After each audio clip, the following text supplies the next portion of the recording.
प्यारे विद्यार्थियों, सादर नमस्कार। मैं सुमेर सिंह मीणा, वरिष्ठ अध्यापक हिंदी, राजकीय उच्च माध्यमिक विद्यालय बासना, ब्लॉक सोजत सिटी, जिला पाली। जैसा कि आप सभी को विदित है कि फ़िलहाल कोरोना महामारी के कारण राज्य सरकार के द्वारा सभी शिक्षण संस्थाओं को बंद रखा गया है। ऐसे में आपका शिक्षण बाधित ना हो, इसके लिए हमारा यह छोटा सा प्रयास है कि आपको घर बैठे ही हम ऐसे वीडियो और ई कंटेंट उपलब्ध करवाएं, जिसके माध्यम से आप अपनी पढ़ाई सुचारू रूप से घर बैठे ही करते रहें। आज हम बात करेंगे कक्षा 10 हिंदी का प्रथम अध्याय सूरदास। सूरदास का सबसे पहले हमें कवि परिचय, उनका काव्य परिचय, साहित्यिक परिचय और जीवन परिचय वो हमें अच्छी तरीके से याद होना चाहिए। जैसा कि आपको पता है कि बोर्ड परीक्षा में कवि परिचय पूछा जाता है, तो आज हम सूरदास के कवि परिचय पर बात करेंगे। महाकवि सूरदास का जन्म संमत 1540 में अर्थात सन 1483 में हुआ। इनका जन्म स्थान के बारे में विद्वान एकमत नहीं है। फिर भी एक विद्वानों का समूह इस बात को मानता है कि इनका जन्म आगरा और मथुरा के बीच स्थित रोनकता ग्राम है। रोनकता एक विद्वानों का समूह इस बात को स्वीकार करता है कि इनका जन्म स्थान रोनकता है, लेकिन वहीं विद्वानों का दूसरा समूह इनका ग्राम सीही को जन्म स्थल के रूप में स्वीकार करता है। सीही दिल्ली के निकट है। इनके पिता का नाम रामदास था। ये जाति से सारस्वत ब्राह्मण थे। ये शुरू से ही या जन्म से ही विशिष्ट प्रतिभा के धनी थे।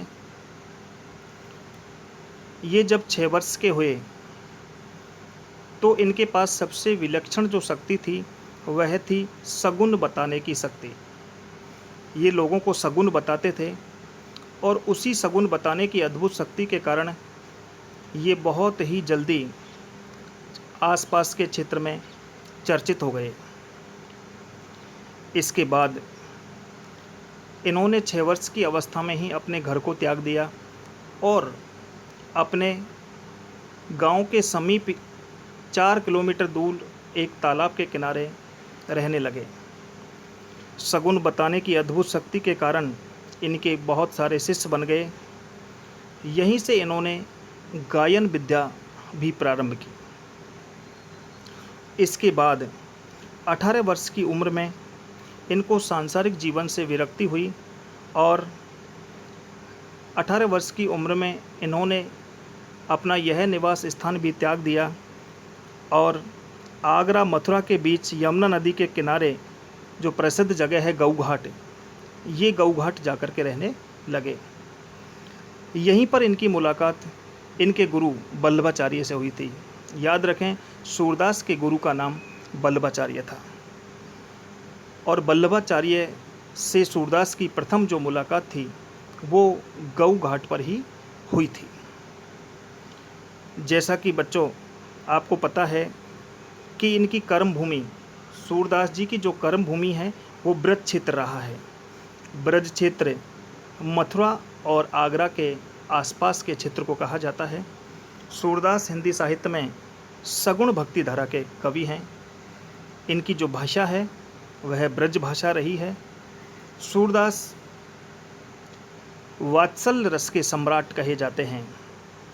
इन्होंने अपनी रचनाओं में श्रृंगार और शांत रसों का भी बहुत मर्म स्पर्शी वर्णन किया है।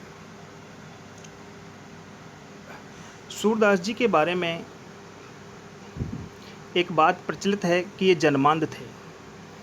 सूरदास जी जन्मांध थे या नहीं, इस बारे में भी विद्वान एक मत नहीं है। सूरदास की रचनाओं की अगर हम बात करें तो सूरदास की वर्तमान में जो उपलब्ध रचनाएं हैं वो 3 हैं। पहली रचना है सूर सागर, इनकी दूसरी जो रचना है वह है साहित्य लहरी, और तीसरी जो रचना है वह है सूर सारावली।